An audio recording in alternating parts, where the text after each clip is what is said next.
नमस्कार बच्चों, कैसे हैं आप लोग। एक बार फिर से एक ऑर्गेनिक एक्सप्रेस का सेकंड लास्ट चैप्टर में आपका स्वागत है। इसके बाद आपके पास एक चैप्टर और बचता है जो जिसमें आता है एल्केन, एल्कीन, एल्काइन और बेंजीन, जिसको हम बोलते हैं एरोमेटिक हाइड्रोकार्बन। तो पहले ये बताइए कि बच्चों कैसे हैं। मिस तो कर ही रहे होंगे, ये भी हो रहा होगा कि पता नहीं सर पढ़ाएंगे कि नहीं पढ़ाएंगे। बेटा सब पढ़ाएंगे। चलिए, फिजिकल एक्सप्रेस बहुत अच्छे से करिएगा।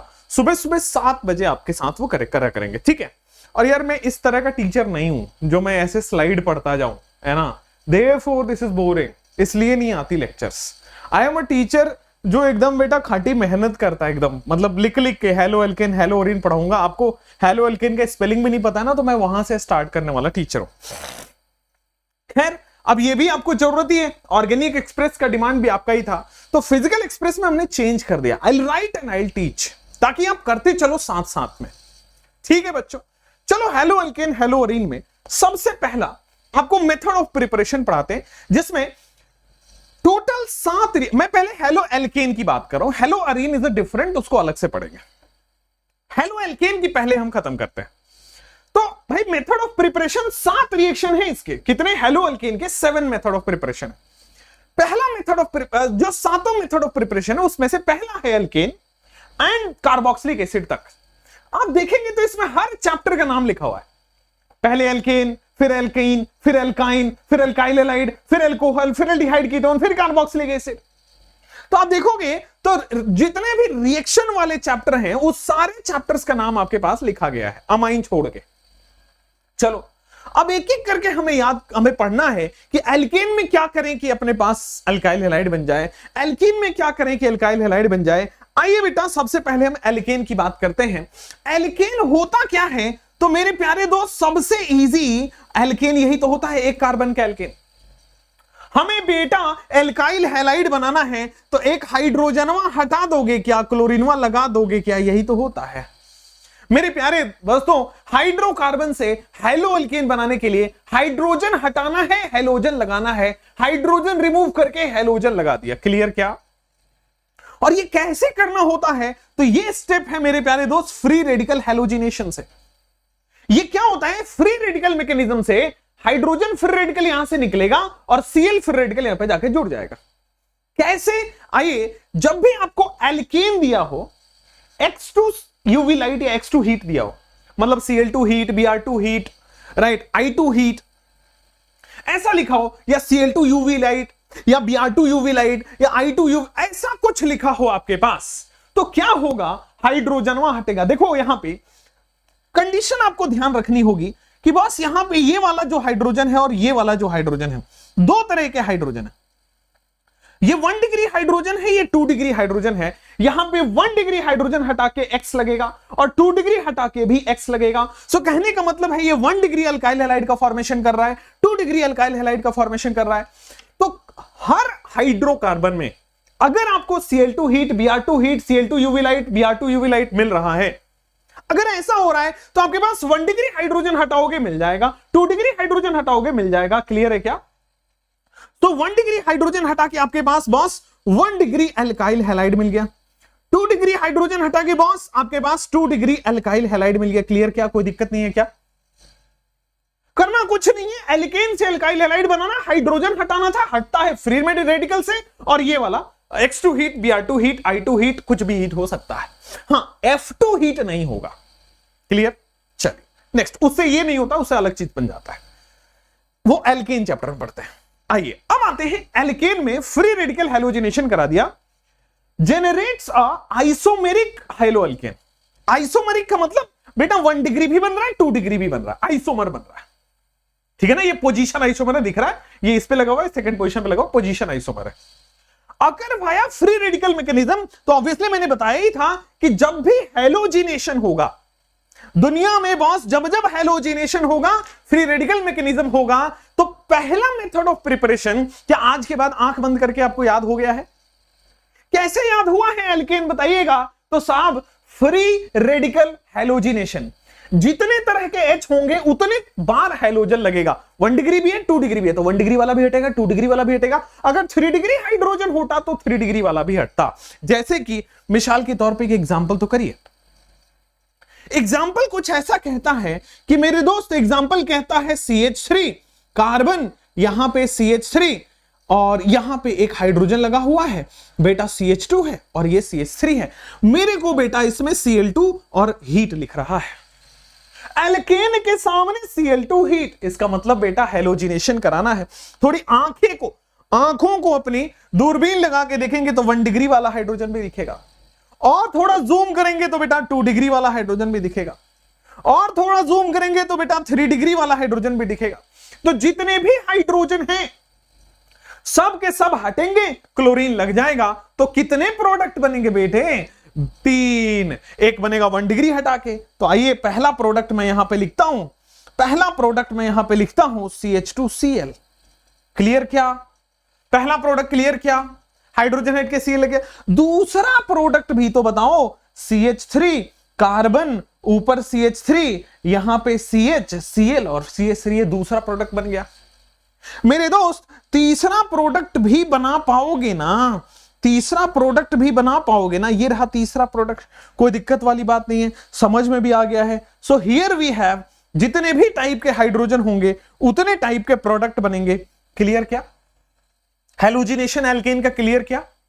एल्कीन बड़ा शानदार है। एल्कीन 7 में से 1 क्लियर हो गया। एल्कीन अगर X2 हीट लिखा हो, X2 यूवी लाइट लिखा हो, X2 HNO लिखा हो तो हैलोजिनेशन होगा एल्केन में। अगर X2 CCl4 लिख दिया, एल्कीन में होगा एडिशन। आइए एल्कीन में एडिशन क्यों हो रहा है? अरे डबल बॉन्ड हटेगा, उसकी जगह पे X ऐड होगा। एक एग्जांपल से समझाता हूं, एडिशन ऑफ X2 CCl4। आइए, ये वही एल्कीन है बेटा, ये वही एल्कीन है, ये वही एल्कीन है मेरे दोस्त, ये वही एल्कीन है जिसमें Br2 CCl4 ऐड हो रहा है। मैंने बोला ना X2 हीट लिखा हो तो एल्केन में ऐड होगा, X2 CCl4 लिखा हो तो एल्कीन में ऐड होगा। और कैसे होगा आओ देखो बता देते हैं, एंटी एडिशन। मेरे दोस्त ये जो X2 CCl4 है वो क्या एंटी एडिशन कर रहा है? ये जो X2 CCl4 है क्या ये एंटी एडिशन कर रहा है? क्या कोई प्रॉब्लम तो नहीं है ना? उल्टा उल्टा ऐड हो रहा है, ऊपर नीचे से ऐड हो रहा है। ये होता कैसे है ये जानना जरूरी है। सबसे पहले क्या हो रहा है, आइए सबसे पहले मेरे दोस्त ये कार्बन यहां पे H2, यहां पे H2 और बेटा Br जाके जुड़ जाएगा। सबसे पहले हेलोनियम आयन, साइक्लिक हेलोनियम आयन बनता है। हुआ क्या? सबसे पहले साइक्लिक हेलोनियम आयन का फॉर्मेशन होता है। अब जो दूसरा Br है वो उल्टे साइड से आके अटैक होगा, देयरफॉर एंटी एडिशन। जो पहला Br है वो एक साइड से आके अटैक होगा, दूसरा Br है वो एंटी साइड से आके अटैक हुआ। बोलो क्लियर क्या? कोई दिक्कत नहीं है क्या? तो मेरे महाराज यहां के बाद एंटी एडिशन हो जाएगा। आइए मैं आपको बताऊं, इलेक्ट्रोफिलिक एडिशन है ये इलेक्ट्रोफिलिक एडिशन है। क्यों ऐसा इलेक्ट्रोफाइल क्यों बोला बेटा? यहां पे जो सेकंड स्टेप, पहले Br प्लस आ गया और फिर Br माइनस आएगा। देखो कैसे बेटा, Br2 में वैसे तो इलेक्ट्रोनेगेटिविटी डिफरेंस नहीं है, बट लंदन डिस्पोर्शन फोर्सेस की वजह से एक पे प्लस और एक पे माइनस आता है। वो कहते हैं ना इंस्टेंटेनियस डाइपोल, इंड्यूस्ड डाइपोल। तो भाई डाइपोल इंस्टेंटेनियस बन जाता है। सबसे पहले जो आया बेटा पॉजिटिव चार्ज जाके जुड़ता है, इलेक्ट्रोफाइल आके जुड़ता है। सो देयरफॉर पहले जो जुड़ता है उसी के नाम पे सब्स्टिट्यूट हो गया, इलेक्ट्रोफिलिक एडिशन रिएक्शन बोल दिया। ये वही है हेलोनियम आयन फॉर्मेशन, ये वही है साइक्लिक हेलोनियम आयन का फॉर्मेशन कर लेता है। एंटी एडिशन दोनों ऊपर से मतलब अपोजिट साइड से ऐड होगा। और विसिनल डाइहैलाइड बेटा पास में ही तो ऐड हो रहा है, ये विसिनल डाइहैलाइड का ही तो फॉर्मेशन हो रहा है। क्लियर है क्या? कोई दिक्कत नहीं है क्या? आगे बढ़ सकते हैं क्या? बेटा X2 CCl4 का हमने एडिशन करा दिया है। अब आते हैं एडिशन ऑफ HX। एल्कीन में 2 थे बेटे, एल्कीन में 2 थे, X2 CCl4 anti addition साइक्लोहेलोनियम ion हो गया आपके पास। अब आते हैं addition of HX। Symmetrical alkene है तो आपकी मर्जी, जहां हाइड्रोजन जोड़ो जहां X जोड़ो। भाई अगर सिमेट्रिकल एल्कीन है तो आपकी मर्जी, जहां हाइड्रोजन जोड़ो जहां Br जोड़ो। लेकिन अगर अनसिमेट्रिकल होता तो कहानी चेंज हो जाती है, मार्कोनिकॉफ रूल। अनसिमेट्रिकल होता है तो मार्कोनिकॉफ रूल। सिमेट्रिकल में हर बच्चा कर जाएगा, लेकिन अनसिमेट्रिकल में मार्कोनिकॉफ कहता है कि नेगेटिव पार्ट वहां जुड़ेगा जहां हाइड्रोजन कम हो। नेगेटिव पार्ट क्या है बेटा? Br minus. ये वहां जुड़ेगा जहां हाइड्रोजन कम हो। ये लो मेजर प्रोडक्ट। मार्कोनिकोव कहता है नेगेटिव पार्ट वहां जुड़ेगा जहां हाइड्रोजन कम हो, बनेगा ये भी बट माइनर, इसको कोई पूछता नहीं है, बनेगा ये मेजर प्रोडक्ट। तो हमने अभी तक दो बातें सीखी है, कि अगर आपको एल्कीन में H2CCl4 लिखा हो तो चुपचाप जहां जहां डबल बॉन्ड है ऊपर नीचे से XX लगा दो, ठीक है। अगर HX एडिशन कह रहा है तो सिमेट्रिकल होगा तो आपकी मर्जी है, जहां H लगाना चाहो जहां X लगाना चाहो। अनसिमेट्रिकल के केस में नेगेटिव चार्ज वहां लगेगा जहां हाइड्रोजन कम हो, जैसे ये अनसिमेट्रिकल है तो नेगेटिव चार्ज वहां लगाओ जहां हाइड्रोजन कम हो। इन दोनों में हाइड्रोजन कम कहां है? लेफ्ट वाले में, बीच वाले में, लगा दिया मेजर प्रोडक्ट। अगर HX का एडिशन नॉर्मल केस में करा रहा है, जैसे सिंपल HBr एडिशन कर दिया, कोई दिक्कत नहीं है। अगर HX का एडिशन पेरोक्साइड के प्रेजेंस में कर रहे हैं तो उसको बोलते हैं खराश इफेक्ट। अगर सिंपल HX लिखा हो, अपना रूप पता है, मार्कोनिकोव लगाना है, लेकिन HX के साथ साथ पेरोक्साइड लिख दिया है तो एक साइंटिस्ट का नाम था खराश, जिनके नाम पे लिखा हुआ है खराश इफेक्ट, ठीक है। तो एल्कीन होगा, HBr पेरोक्साइड है, anti Markovnikov is the major here. अगर पेरोक्साइड नहीं होता तो मार्कोनिकोव इज द मेजर, अगर पेरोक्साइड लिख दिया तो anti Markovnikov is the major. बोलो क्लियर क्या? बोलो क्लियर क्या? समझ गए क्या? और जितने भी हैलोजन एडिशन हो रहे हैं, वो फ्री रेडिकल मैकेनिज्म से होते हैं। तो बड़ा क्लियर कट बात समझ में आई कि जितने भी हैलोजन एडिशन हो रहे हैं they all are occurring via free radical mechanism. मुझे लगता है यहां तक कोई दिक्कत वाली बात नहीं है। तो खराश effect, peroxide effect, anti Markovnikov, यहां तक क्लियर हुआ क्या? तो एल्केन आपको पता है X2 heat, X2H X2 UV light, ठीक है ना। हर तरह के 1 डिग्री 2 डिग्री 3 डिग्री सारे आइसोमर प्रोडक्ट देता है। एल्कीन में दो हैं, H2CCl4 एंटी एडिशन। H2CCl4 ये इसका सिंपल है बॉस, एंटी एडिशन करना है, H2CCl4 एंटी एडिशन। अच्छा HHCCl4, ये एल्कीन जो है HHCCl4 कैसे होगा? अरे बड़ा सिंपल है, HHCCl4 M के रूल। लेकिन अगर HX पेरोक्साइड लिखा हो तो इसको बोलते हैं खराश इफेक्ट, एंटी मार्कोनिकोव रूल, खत्म कहानी, आंसर। अच्छा एल्काइन में एडिशन ऑफ H2CCl4 कैसे होगा? एल्काइन में एडिशन ऑफ HHCCl4 कैसे होगा? आओ, तो एल्काइन में सेम होगा। इस बार एक डबल बॉन्ड तोड़ के लगा रहे थे, इस बार 2 डबल बॉन्ड तोड़ के लगाएंगे, बाकी सब सेम। इस बार एक डबल बॉन्ड टूट रहा था, इस बार 2 डबल बॉन्ड टूटेगा, बाकी सब सेम। आइए देख लेते हैं, क्या आपको H2CCl4 दिखा? एल्काइन के साथ साथ H2CCl4 दिख गया तो क्या होता है? Anti addition. इस बार एक नहीं 2 बार होगा। तो पहली बार में क्या होगा? CH3 carbon double bond CH2। मेरे प्यारे दोस्तों यहां पे Cl लगा दो। ये पहली बार हुआ है ऐसा कि एक डबल बॉन्ड टूटा है, फिर से एक बार और टूटेगा। तो मेरे महाराज अगर आप फिर से एक बार तोड़ना चाहते हो तो तोड़ लो मेरे दोस्तों, एक बार यहां लग जाएगा। क्लियर है क्या? कोई दिक्कत वाली बात नहीं है क्या? आगे बढ़ जाएं क्या? तो एल्कीन में भी H2CCl4, एल्काइन में भी H2CCl4, हर बार एंटी एडिशन होगा। बोलो क्लियर क्या? बोलो क्लियर क्या? समझ गया क्या? H2CCl4 is anti addition.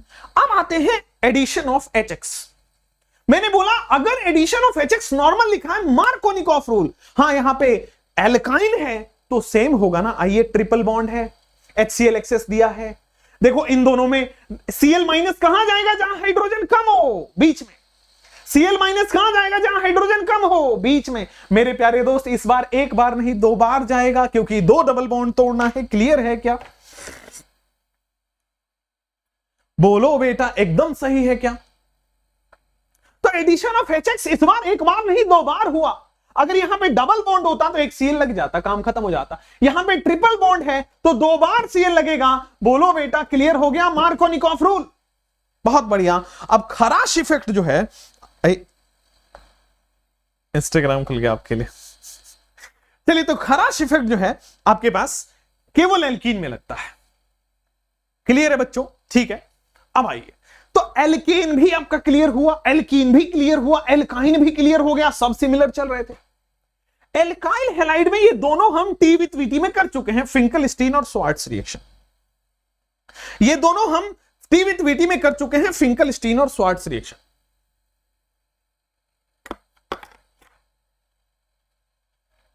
आइए तो फिंकलस्टीन और स्वार्ट्ज रिएक्शन की बात कर लेते हैं। ये दोनों हैलाइड एक्सचेंज वाले रिएक्शन हैं। फिंकलस्टीन और स्वार्ट्ज रिएक्शन में ये दोनों हैलाइड एक्सचेंज वाले रिएक्शन है बेटा, ठीक है। चलिए, अच्छा कई लोगों का ये डाउट होगा ना कि सर क्लासेस थोड़ा रेगुलर कर दो, मजा आ जाएगा। ठीक है यार, क्लासेस छोड़ के ना I am living the classes 1-2 दिन फॉर अ बिगर गुड, और अच्छे के लिए मैं क्लासेस छोड़ रहा हूं। आपकी ऐप बनवा रहा हूं। आपको पता है I am coming up with a course जो 7-8 हजार में होगा, फिजिक्स केमिस्ट्री बायो। केमिस्ट्री तो मैं पढ़ा रहा हूं, फिजिक्स आप सोच भी नहीं सकते, ट्रस्ट में कुछ उस टाइप के लोग हैं। बायो मेरे से बड़ा चैनल है यूट्यूब पे, इतना समझ लो, मेरे से बड़ा चैनल है। मतलब अब सोच लो, देयर इज समथिंग, बहुत धमाकेदार चीज लेके आ रहा हूं मैं, बहुत धमाकेदार। मतलब मेरा हमेशा से मन था स्टूडेंट को 100% दिया जाए, वो तभी होगा जब मेरा कुछ हो। मतलब मैं उसमें बहुत ज्यादा बच्चे नहीं पढ़ाऊंगा, है ना। जैसे अदर प्लेटफॉर्म पे क्या होता है कि ठीक है, you have to make business, आ रहा है एडमिशन, लेते जाओ लेते जाओ लेते जाओ, स्टूडेंट का केयर खत्म है। मुझे पता है कि मैं इस साल अगर रिजल्ट बना के दे दूं आपका, तो आपसे मैं अगले साल मैं 50 लाख रुपए फी भी मांगूंगा तो दे दोगे, क्योंकि आपको पता है इनके यहां जाने से रिजल्ट हो जाता है। हम वो जेन्युइन, ऑथेंटिक और जीरो क्वालिटी कॉम्प्रोमाइज के साथ काम कर रहे हैं, ठीक है ना। एक मिशन है कि यार बच्चों के साथ दगाबाजी ना हो, कि बच्चों को बोला कुछ और जाए, मिलता कुछ और है। बच्चों को बोला जाता है लाइव क्लासेस होगी, दे दिया जाता है रिकॉर्डेड। देखें आपने, बहुत सारी जगह देखे आपने। 100% डाउट असिस्टेंस पे काम किया जाए। मतलब मेरा ये है, आपसे मैं अगर 7-8 हजार रुपए ले रहा हूं, जो कि बहुत एफोर्डेबल है, आई थिंक कोई भी दे देगा। 7-8 हजार रुपए पेरेंट्स को बोलो यार साल भर के लिए, पूरा कोर्स है, पीसीबी है, डाउट है, स्टडी मटेरियल भी लोग दे दे रहे हैं पीडीएफ फॉर्म में, और अगर स्टडी मटेरियल प्रिंटेड चाहिए तो 10,000 दे दो। मेरा बड़ा सिंपल कॉन्सेप्ट है, जो कॉस्ट आ रहा है वो दे दो। हमें भी कुछ लेना पड़ेगा, क्योंकि हम जब खाएंगे नहीं, एनर्जी नहीं आएगी तो पढ़ाएंगे कैसे, ठीक है। तो हम वहां से कमाएंगे, ठीक है। इतना कमाएंगे कि भाई हमारा घर बार चल जाए, हम आपको लूट नहीं रहे। हाँ, ये प्रॉमिस आपको होगा कि हम आपको बेस्ट रिजल्ट देंगे 2023 वाला, बेस्ट। अभी भी आप देखो 2022 में जो रिजल्ट अपना आएगा वो इनकॉम्पेरेबल है बाकियों से, कहीं नहीं है बाकियों के पास, ठीक है ना। बाकी सब बस कॉपी पेस्ट इधर उधर चल रहा है। आप देखोगे मैं जो चीज कर रहा हूं ना, राइट इन 24 आवर के अंदर अंदर कॉपी हो जा रहा है। और बड़े बड़े नाम है मेरे से, बहुत पहले से लोग पढ़ा रहे हैं, and they are doing that. अब मैं बोलूंगा तो ये लोग कहेंगे लड़कियों के बारे में बोलते हैं, लड़कों के बारे में बोलते हैं, मेरे को इन्होंने ये कह दिया वो कह। अरे बॉस, मतलब मेरा ये है कि मेरी मेहनत तो बस क्रेडिट दे दो यार, मैंने कौन सा पैसे मांगे, करने दो। मैं प्लानर दूंगा, उधर भी प्लानर आ जाएगा, मैं डाउट दूंगा, उधर भी डाउट आ जाएगा, मैं मेंटरशिप दूंगा, उधर भी मेंटरशिप आ जाएगा। मैं थक गया यार। मैं कहा कि चलो ठीक है, अब आपको ऐसे ही जीना है तो जियो। लेकिन मैं तो ये कहता हूं ना, करना है तो काम इस पे करो कि कंटेंट जीरो कॉम्प्रोमाइज के साथ कैसे जाए। करना है कॉपी तो आओ करते हैं कि मैंने कितने डाउट सॉल्व कर दिए दिन में, आप करके दिखाओ। करना है कॉपी तो आओ इस बात पे करते हैं कि मैंने इतना रिजल्ट प्रोड्यूस कर दिया। करना है कॉपी तो आओ इस बात पे करते हैं कि मैंने इतने एवरेज बच्चों का रिजल्ट सिलेक्शन करा दिया। अब मैं बता रहा हूं, रिजल्ट सिलेक्शन जब मैं बोलता हूं ना, आप देख लेना, एक भी बच्चे नहीं होते इनके, ये सब कहीं कहीं से उठा ले आते हैं, उस कोचिंग से, उस कोचिंग से, इस कोचिंग से, इस कोचिंग से, बस ठीक है, और गावा देते हैं। अपना वो काम नहीं है। करेंगे जेन्युइन, करेंगे ऑथेंटिक, एकदम ठोक के बोले, बच्चा चिल्ला के बोले, राइट।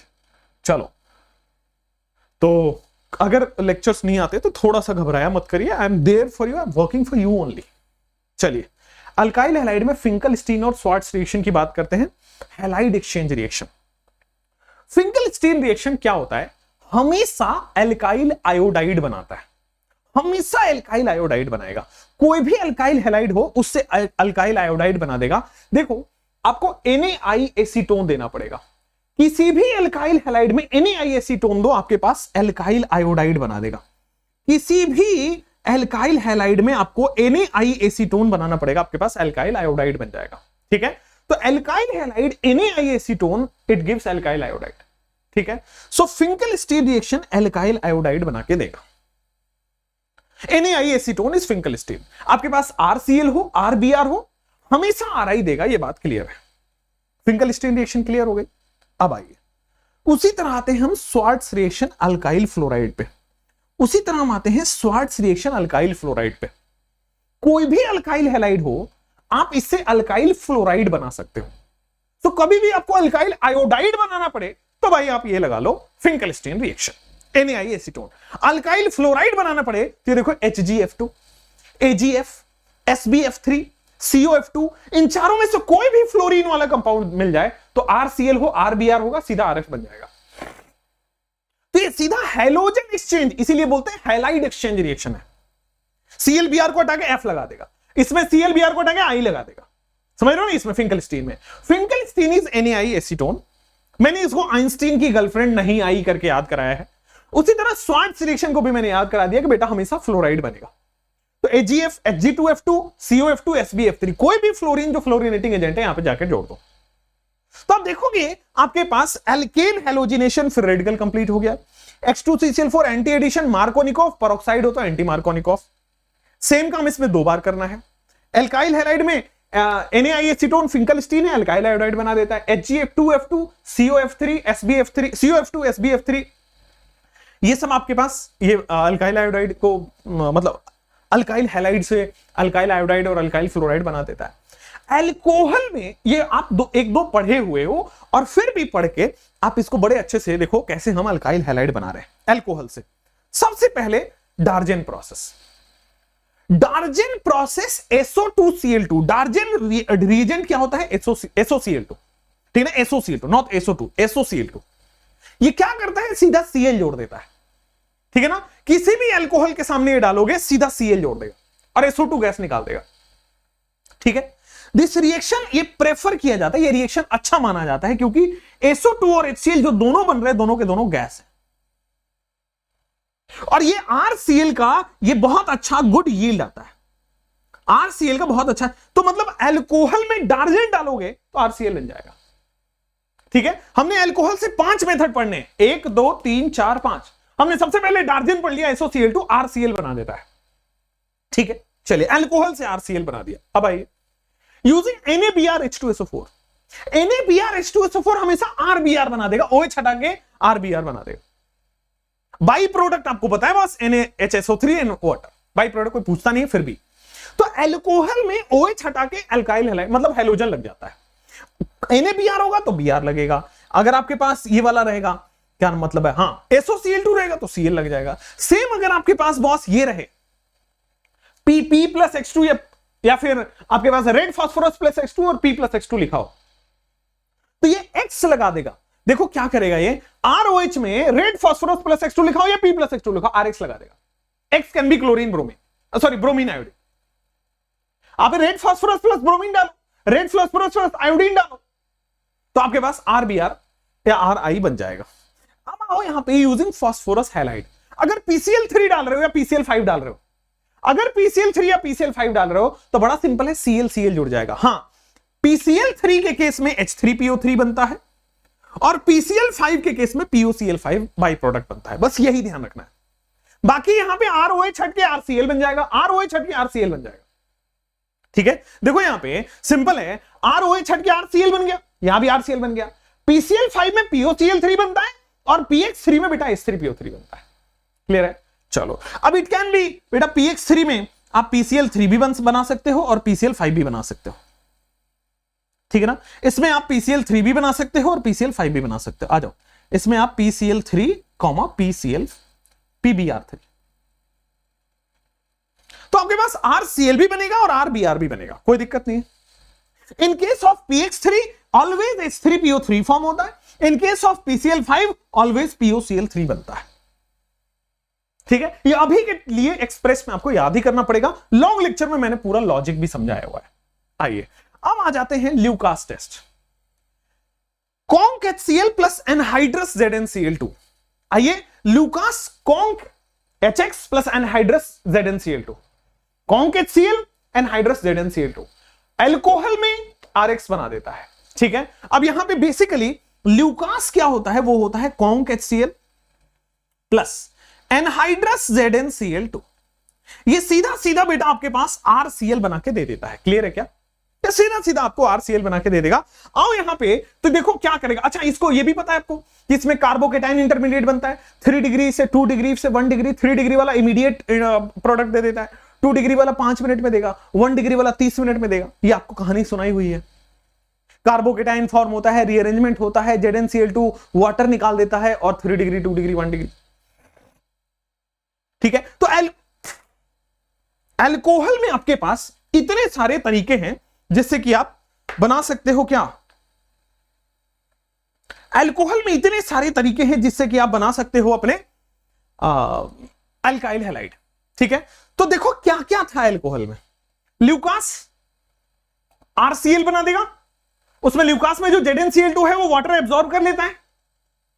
ठीक है, चलो उसके बाद NaBr में RBr बन जाएगा, PCl5 में POCl3 बनेगा, H3PO3 इसमें बन जाएगा, रेड फास्फोरस H2 आपके पास RX बन जाएगा, डार्जन में RCl बन जाता है। क्लियर है क्या, कोई दिक्कत नहीं है क्या, समझ गए होंगे, आगे बढ़ सकते हैं। चलिए अब आ जाओ, नेक्स्ट आपके पास हम लेके चलते हैं, नेक्स्ट आपके पास मैं लेके चलता हूं, 1 सेकेंड ना,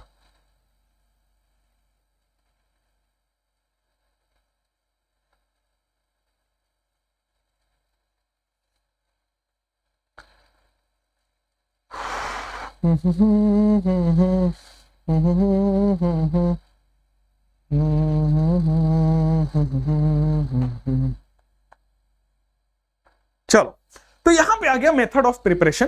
अब आते हैं एल्डिहाइड कीटोन से आप हेलोअल्केन कैसे बनाते हो, कार्बोक्सिलिक एसिड से आप हेलोअल्केन कैसे बनाते हो। तो आ जाओ एल्डिहाइड कीटोन से आप कैसे बनाते हो, आ जाओ। सो एल्डिहाइड कीटोन से आप RCl बनाओगे, वेरी सिंपल रिएक्शन है, कैसे, आ जाओ। वही सेम PCl5 और PCl3। PCl5 क्या होगा बेटा, ये POCl3 जो बनता है ये यहीं से बन जाता है। देखो RCHO, RC double bond OH, this is aldehyde. Ketone में RC डबल बॉन्ड OR है। अब PCl5 जो जोड़ोगे बेटा, ये देखो PCl5 में इस तरह से बना रहा हूं, PCl5 बन गया।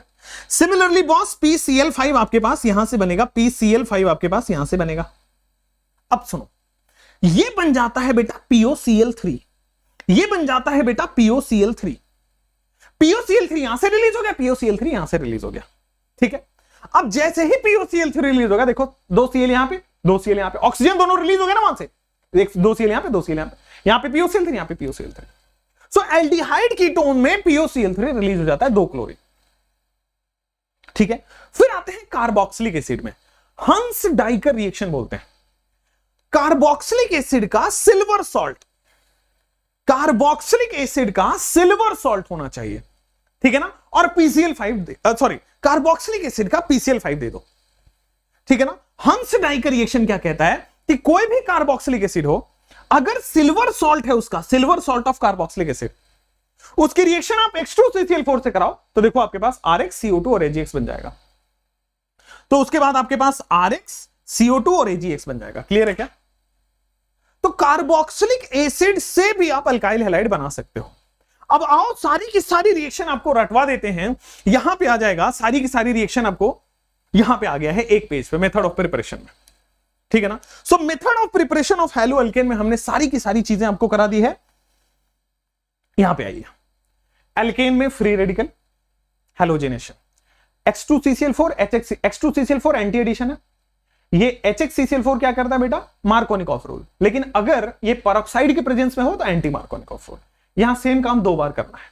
एल्काइल हैलाइड में देखो NAI एसीटोन है, स्वार्ट्ज रिएक्शन है आपके पास, Hg2F2 या COF2 या SbF3, वो RF बना देता है। NAI एसीटोन ये हमेशा RI बनाएगा। एल्कोहल में देखो ल्यूकास वही होता है, RCl बना देगा। ZnCl2 वाटर एब्जॉर्ब करता है, 3 डिग्री 2 डिग्री 1 डिग्री।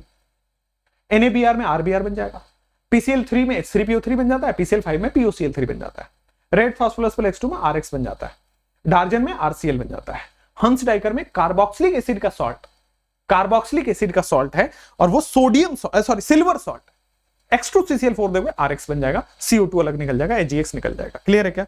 RX निकल जाएगा, CO2 निकल जाएगा और AgX निकल जाएगा। मुझे लगता है ऑल क्लियर हो गया, कोई दिक्कत वाली बात नहीं है। ठीक है ना, मुझे लगता है ऑल क्लियर है, कोई दिक्कत वाली बात नहीं है। अब आ जाओ यहां पे, now we have method of preparation complete.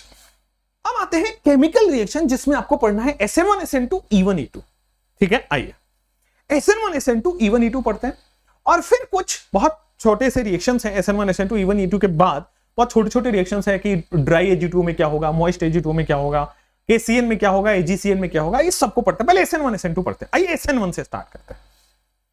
देखिए SN1 SN2 पढ़ लीजिए, E1 E2 इसी पे बेस है, थोड़ा सा डिफरेंस है। चलिए SN1 इसलिए बोला जाता है because it is unimolecular. SN1 reaction का मतलब है एक मोलिक्यूल रिएक्शन में पार्टिसिपेट कर रहा है, यूनिमोलिक्यूलर सब्स्टिट्यूशन रिएक्शन। ठीक है, S का मतलब है सब्स्टिट्यूशन, N का मतलब है न्यूक्लियोफिलिक और ये है यूनिमोलिक्यूलर। तो यूनिमोलिक्यूलर सब्स्टिट्यूशन वो भी न्यूक्लियोफिलिक, या फिर इसको कंप्लीट बोले यूनिमोलिक्यूलर न्यूक्लियोफिलिक सब्स्टिट्यूशन। ठीक है, केवल एक मोलिक्यूल इसमें इन्वॉल्व होगा। सेकेंड स्टेप, कौन सा मोलिक्यूल इन्वॉल्व होता है? तो ये देखो अल्काइल हैलाइड इन्वॉल्व होता है। केवल रेट किस पे डिपेंड कर रहा है? केवल एक मोलिक्यूल पे, दैट इज अल्काइल हैलाइड, क्योंकि अल्काइल हैलाइड की रिएक्शन है। अब आते हैं तीसरी चीज कि rate depends on alkyl halide और इंडिपेंडेंट होता है न्यूक्लियोफाइल पे या नेचर ऑफ न्यूक्लियोफाइल या कंसंट्रेशन ऑफ न्यूक्लियोफाइल पे। बोला ना SN1 यूनिमोलिक्यूलर है तो केवल और केवल अल्काइल हैलाइड पे डिपेंड करेगा, बाकी न्यूक्लियोफाइल क्या है कैसे है डजंट मैटर। ठीक है, आइए अब ये 2 स्टेप का प्रोसेस होता है। SN1 2 स्टेप का प्रोसेस होता है। होता क्या है, सबसे पहले अल्काइल हैलाइड कार्बोकेटाइन बनेगा। अब एक बार कार्बोकेटाइन बनेगा फिर न्यूक्लियोफाइल अटैक करता है। रिएक्शन में एक है सबस्ट्रेट एक है रिएजेंट, तभी तो रिएक्शन होता है। तो सबस्ट्रेट है अल्काइल हैलाइड, रिएजेंट है यहां पे आपके पास न्यूक्लियोफाइल, ऐसा समझ के चलिए। तो देखिए न्यूक्लियोफाइल अल्काइल हैलाइड पर न्यूक्लियोफाइल अटैक करता है, लेकिन SN1 में सब 2 स्टेप का प्रोसेस है। SN1 में अल्काइल हैलाइड पहले आराम से कार्बोकेटाइन बनेगा। एक बार कार्बोकेटाइन बन गया तो कार्बोकेटाइन होता है प्लेनर। इस कार्बोकेटाइन पर अटैक होगा तो अब प्लेन है तो इधर से भी अटैक हो सकता है, इधर से भी अटैक हो सकता है। तो देखिए it is a 2 step process, पहले कार्बोकेटाइन बनेगा फिर न्यूक्लियोफाइल अटैक होगा। Clear? First of all carbocation will be form, then nucleophile attack will take place. आ जाओ, स्टीरियोकेमिस्ट्री देख लो तो भाई ऊपर से भी अटैक होगा, नीचे से भी अटैक होगा, फ्रंट भी होगा, बैक भी होगा। अब जब फ्रंट भी होता है बैक भी होता है अटैक, इसको बोलते हैं हम बॉस रेसिमाइजेशन। मतलब रिटेंशन भी होगा और इन्वर्जन भी होगा। मतलब रिटेंशन भी होगा और इन्वर्जन भी होगा। मतलब रिटेंशन का मतलब जिस साइड न्यूक्लियोफाइल था उधर भी अटैक होगा और जिधर नहीं है उधर के बैक साइड से भी अटैक होगा। ठीक है, अब रिटेंशन भी होगा इन्वर्जन भी होगा। प्रैक्टिकली इन्वर्टेड प्रोडक्ट जो है वो हाई होता है, इन्वर्जन प्रोडक्ट थोड़ा सा ज्यादा होता है। ऐसा नहीं होता 50-50 बनता है, इसका 60% बनता है, इसका 40 बनता है। ठीक है, बनेगा दोनों लेकिन इन्वर्जन ज्यादा होता है। क्लियर हो गया? चलिए अब आ जाते हैं सबस्ट्रेट कि भाई कार्बोकेटाइन बनता है तो खुद ही बता दो। तो कार्बोकेटाइन की स्टेबिलिटी 3 डिग्री 2 डिग्री 1 डिग्री। जितना अच्छा लिविंग ग्रुप उतना अच्छा रिएक्शन, तो जितना अच्छा लिविंग ग्रुप का ऑर्डर लिख दिया। न्यूक्लियोफाइल कैसा होना चाहिए? मैंने बोला कि कार्बोकेटाइन पहले इंतजार करेगा, सॉरी सबसे पहले अल्काइल हैलाइड कार्बोकेटाइन बनेगा, तब तक न्यूक्लियोफाइल को इंतजार करना पड़ेगा। तो न्यूक्लियोफाइल को इंतजार कराना है, न्यूक्लियोफाइल को सुस्त रखना है, तो न्यूक्लियोफाइल होना चाहिए वीक। तो वीक न्यूक्लियोफाइल हम लेंगे तो favoured by weak and mild concentration of nucleophile.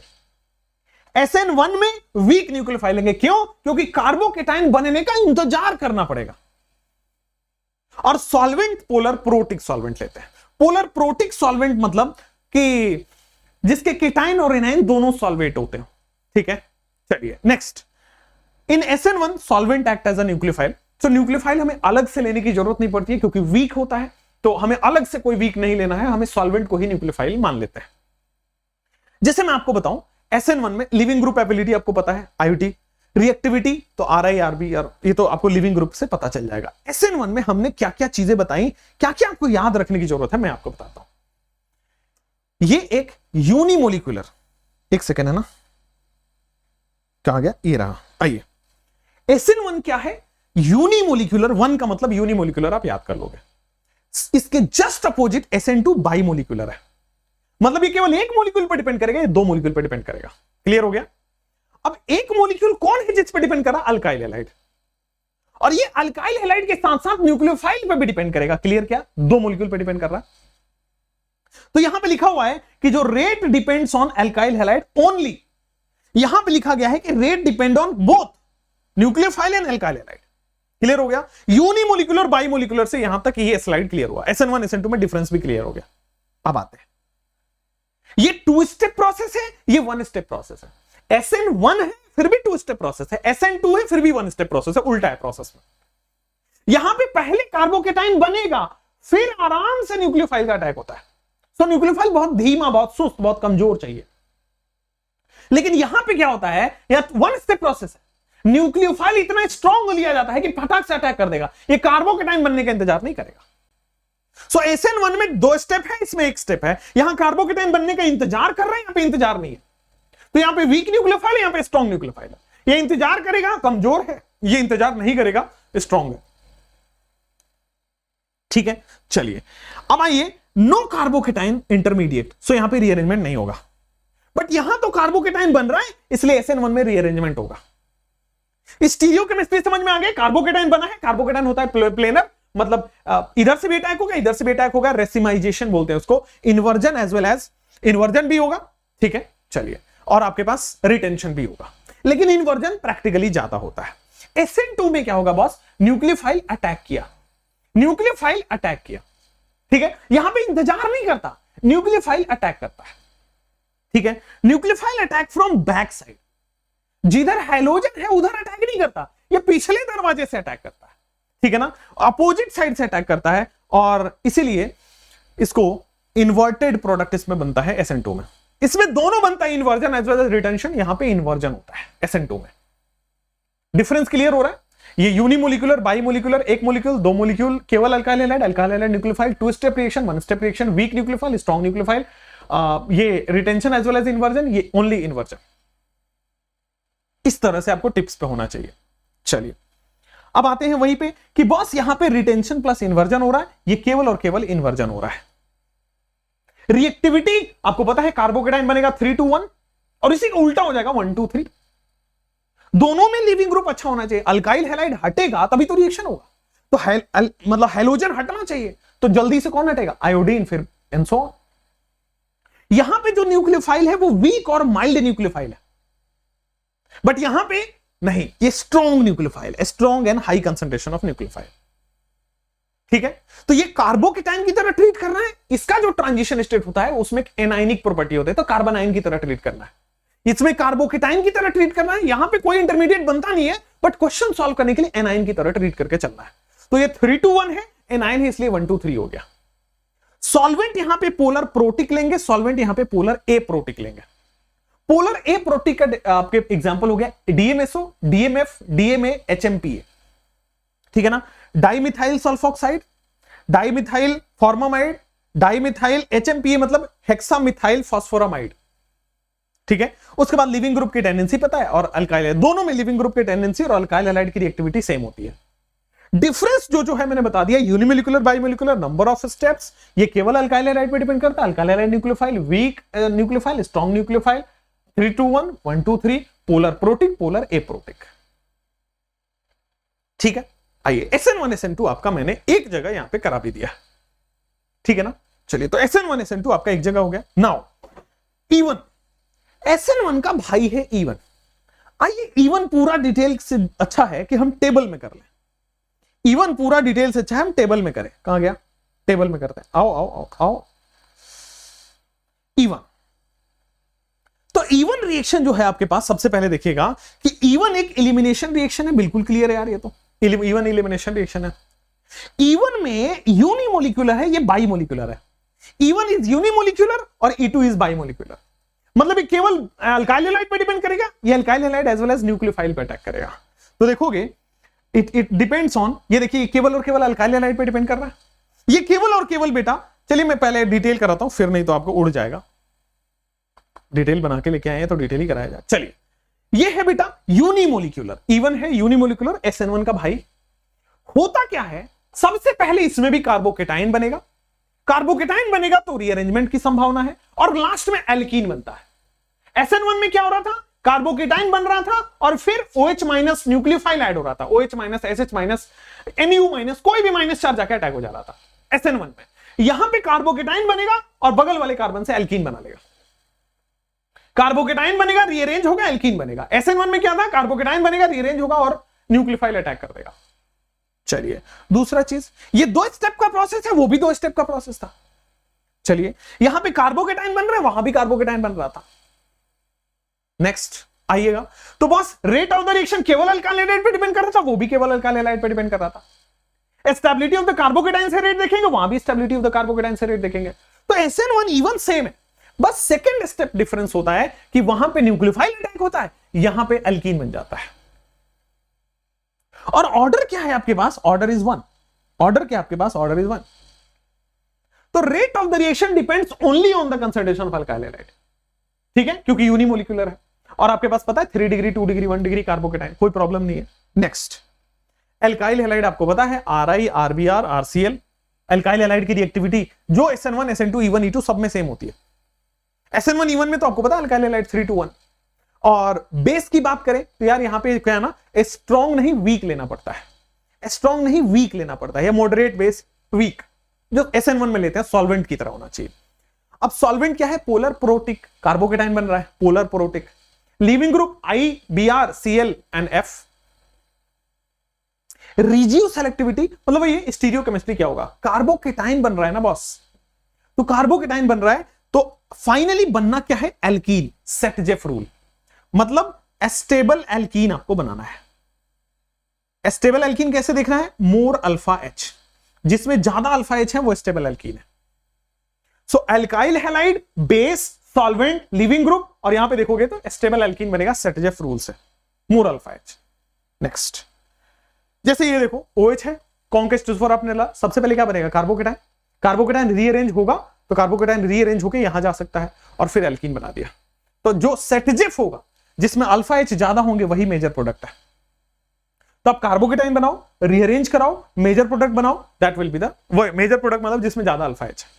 ठीक है, अब आते हैं आपके पास जनरली ट्रांस एल्कीन इसमें मेजर प्रोडक्ट होगा, क्योंकि ट्रांस में रिपल्सन कम होता है। सिस में दोनों सेम साइड है, रिपल्सन होगा, ट्रांस में रिपल्सन नहीं होता है। जैसे देखो एग्जांपल, ये आपके पास कार्बोकेटाइन बनेगा।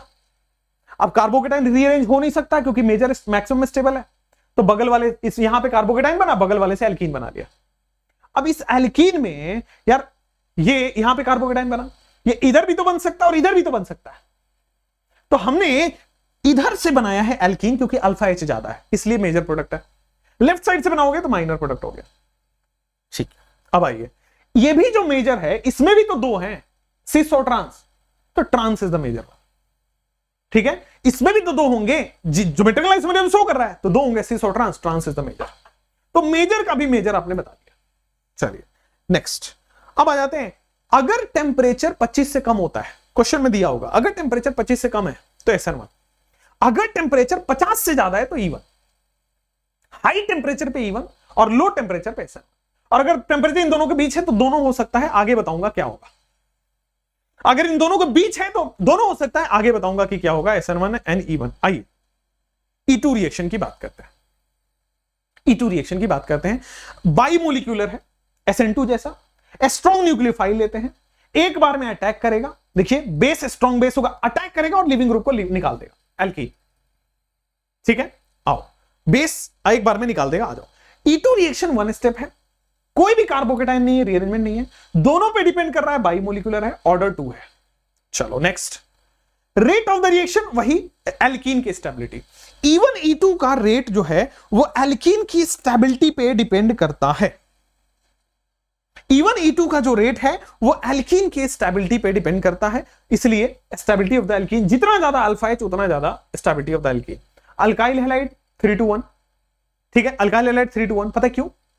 जितना ज्यादा क्राउडेड होगा उतना ही तो, SN2 और E2 में यही डिफरेंस है, ठीक है ना। SN1 E1 E2 सब में 3 to 1 होता है, केवल SN2 है जिसमें 1 डिग्री 2 डिग्री 3 डिग्री होता है। क्लियर?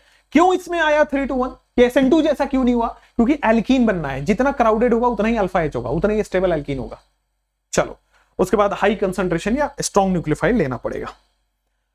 सॉल्वेंट SN2 जैसा पोलर एप्रोटिक, लिविंग ग्रुप आपको सबको पता है, iodine bromine chlorine fluorine. Regioselectivity देखो, अगर बल्की बेस नहीं है विथ नॉन बल्की बेस तो ये मेजर मोर अल्फा H वाला बनाएगा, अगर नॉन बल्की है तो मोर अल्फा H वाला मेजर प्रोडक्ट बनेगा, लेकिन अगर बल्की बेस है तो बेटा लेस अल्फा H वाला मेजर प्रोडक्ट बनेगा। अगर मान लीजिए बल्कि कम है, छोटा बेस है, तो मोर अल्फा एच वाला मेजर प्रोडक्ट बनेगा। लेकिन अगर आपके पास बल्कि बेस है, बड़ा बेस है, तो लेस अल्फा एच वाला मेजर प्रोडक्ट बनेगा। आइए जैसे ये देखिए, केवल एक कार्बन के साथ बेस है तो आपके पास मेजर प्रोडक्ट ये हुआ मोर अल्फा एच, सेटजेफ रूल बोलते हैं इसको। और ये देखो टर्शियरी ब्यूटॉक्साइड है, टर्शियरी 3 कार्बन है इसमें, दैट मींस ये लेस वाला मेजर होगा, यहाँ पे लेस अल्फा एच वाला मेजर होगा। क्लियर हुआ क्या? सो मोर अल्फा एच वाला मेजर हुआ, लेस अल्फा एच वाला मेजर हुआ। All good, all good. चलिए नाउ तो कैरेक्टरिस्टिक ऑफ E1 E2 एक साथ हो गया। ये सब के बाद आपको ये जानना जरूरी है, ये आ गया तो सब आ जाएगा। आइए 1 डिग्री में SN2 होता है, SN1 नहीं होता है, ये गलती से यहां पे लिखा गया है। 1 डिग्री में SN2 होता है, SN1 नहीं होता है। ठीक है, चलिए 1 डिग्री जब भी देखे आपको SN2 ले लेना है। पोलर एप्रोटिक सॉल्वेंट होना चाहिए SN2 के लिए, टेम्परेचर SN1 हो SN2 हो लो होना चाहिए, और न्यूक्लियोफाइल स्ट्रांग होगा SN2 में। अब 2 डिग्री और 3 डिग्री की बात करते हैं, पहले 3 डिग्री की बात करते हैं। भाई सब कुछ हो सकता है, SN2 थोड़ी होगा ये। 3 डिग्री में बॉस SN1 होगा, ठीक है ना, 3 डिग्री में SN1 होगा। चलिए 3 डिग्री में आपके पास SN1 होगा। अब आओ, polar protic solvent, low temperature 25 degree से कम, और सॉल्वेंट इसका होगा वीक। E1 कब होगा? जब पोलर प्रोटिक हो और हाई टेम्परेचर होना चाहिए, बस यहां पे डिफरेंस खा जाता है, और सॉल्वेंट इसका होना चाहिए वीक। अगर E2 कब होगा? पोलर प्रोटिक हो, टेम्परेचर भी हाई हो, सॉल्वेंट यहां पे होना चाहिए स्ट्रॉन्ग। क्लियर क्या? कोई प्रॉब्लम नहीं है, सॉल्वेंट स्ट्रॉन्ग हो गया। 2 डिग्री वाला अल्काइल हैलाइड में देखिए कब SN2, कब E2, कब E1 होगा। आइए, सो भाई SN2 तब होगा जब पोलर एप्रोटिक सॉल्वेंट हो, E1 तब होगा जब पोलर प्रोटिक सॉल्वेंट हो, E2 तब होगा जब पोलर एप्रोटिक सॉल्वेंट है। मतलब सॉल्वेंट आपको देखना पड़ेगा। टेम्परेचर अगर E1 E2 है तो टेम्परेचर हाई है, बाकी टेम्परेचर लो होगा। SN1 में, SN2 में स्ट्रॉन्ग, बाकी में वीक, और यहां भी स्ट्रॉन्ग होता है। ये हम सब बता चुके हैं, बस एक टेबुलर फॉर्म में बना दिया है। ठीक है, तो comparison of SN1 SN2 E1 E2 हो गया। Now we have chemical reaction. देखो कुछ केमिकल रिएक्शन है बड़ा सिंपल वाला, 2 3 4 है। मॉइस्ट रहेगा मतलब मॉइस्चर है तो OH माइनस, मॉइस्ट रहेगा, मॉइस्चर है मतलब OH माइनस यहां पे अटैक होने वाला है। तो देखो RCl की जगह ROH बन गया, SN2 मैकेनिज्म। ड्राई Ag2 है तो बेटा ड्राई में मॉइस्चर नहीं है, ड्राई में मॉइस्चर नहीं है। देखो यहां पे सिंपल, ये जो ड्राई Ag2 है इसमें क्या होगा, ये बता चुका हूं वैसे, ईथर का फॉर्मेशन हो जाएगा ROR। ठीक है ना, सबसे पहले क्या बनता है R2AgO, फिर वहां से एक बार और रिएक्शन होगा ROR बन जाएगा। लेकिन मॉइस्ट Ag2 लिखा हो तो आपके पास ROH बन जाएगा। तो मॉइस्चर से OH लगेगा, मॉइस्चर नहीं है, ड्राई है तो ईथर बन जाएगा। ठीक है, तो एक से अल्कोहल, एक से ईथर का फॉर्मेशन हो जाता है। सेम अगर मान लीजिए आपके पास आयोनिक कंपाउंड है, तो आयोनिक कंपाउंड आयंस में टूटता है तो K+ और Cn- में टूट जाएगा। तो देखो Cn जाके जुड़ जाएगा, R में Cn जाके जुड़ गया क्योंकि Cn अलग है। लेकिन कोवलेंट है तो टूटेगा नहीं, तो इसलिए जो Cn का जो नाइट्रोजन पे लोन पेयर है वो जाके R पे अटैक कर देगा। तो देखो RNC बनता है, RCN बन गया, यहां पे RNC बनता है। Clear? So reaction of KCN and AgCN, reaction of KCN and AgCN, ये आयोनिक है, ये कोवलेंट है। यहां पे देखोगे this is alkyl halide, alkyl cyanide क्योंकि Cn- है, और यहां पे नाइट्रोजन अटैक कर रहा है, अल्काइल आइसोसाइनाइड। कोई प्रॉब्लम नहीं है। चलिए अब आ जाते हैं आपके पास KNO2 and AgNO2। Again KNO2 आपके पास क्या है, आयोनिक है, तो KNO2 K+ एंड NO2- ऐसे निकलता है। तो ये माइनस चार्ज है, NO2- में माइनस चार्ज है, तो ये R पे जाके जुड़ जाता है। उसी तरह ये टूटता नहीं है तो नाइट्रोजन का लोन पेयर अटैक करेगा, तो जो टूट जाएगा वो माइनस चार्ज जाके जोड़ देगा, जो नहीं टूटेगा उसका लोन पेयर अटैक होता है। जो टूट जाएगा माइनस चार्ज जाके जुड़ जाता है। Cn- में कार्बन पे माइनस होता है, बाय द वे Cn- में कार्बन पे माइनस चार्ज होता है, आपको पता होना चाहिए। ठीक है, तो कार्बन जाके जुड़ गया, इसमें टूटता नहीं है तो लोन पेयर जाके जुड़ गया। जहां पे माइनस चार्ज है वो जाके जुड़ गया, वरना नहीं टूटा तो लोन पेयर जाके जुड़ गया। ठीक है, चलिए वुर्ज रिएक्शन, मतलब ये सबको पता होता है। वुर्ज रिएक्शन 3 रिएक्शन है, वुर्ज, फ्रैंकलैंड और कोरेहाउस। आइए वैसे हम अल्केन में पढ़ेंगे इसको। Alkyl halide sodium dry ether, ठीक है, 2 मोल आपको अल्काइल हैलाइड लेना पड़ेगा, सोडियम ड्राई ईथर लेना पड़ेगा। फ्री रेडिकल बनता है R यहां से, और यहां से R' फ्री रेडिकल बनता है। यहां पे R free radical, R dash free radical, दोनों फ्री रेडिकल जब जुड़ जाते हैं तो ये एल्केन बन गया। ठीक है, R फ्री रेडिकल, अगर R और R डैश बराबर है तो देखो सिमेट्रिकल एल्केन बन गया, दोनों बराबर नहीं है तो अनसिमेट्रिकल बनेगा। लेकिन वुर्ज को इवन नंबर ऑफ कार्बन के लिए प्रेफर किया जाता है, ठीक है ना, इवन नंबर ऑफ कार्बन के लिए प्रेफर किया जाता है। दोनों बना सकते हैं इवन ऑड, बट प्रेफर्ड ज्यादा अच्छा प्रोडक्ट बनता है इवन के केस में। ठीक है, आइए वुर्ज की बात आते हैं फ्रैंकलैंड।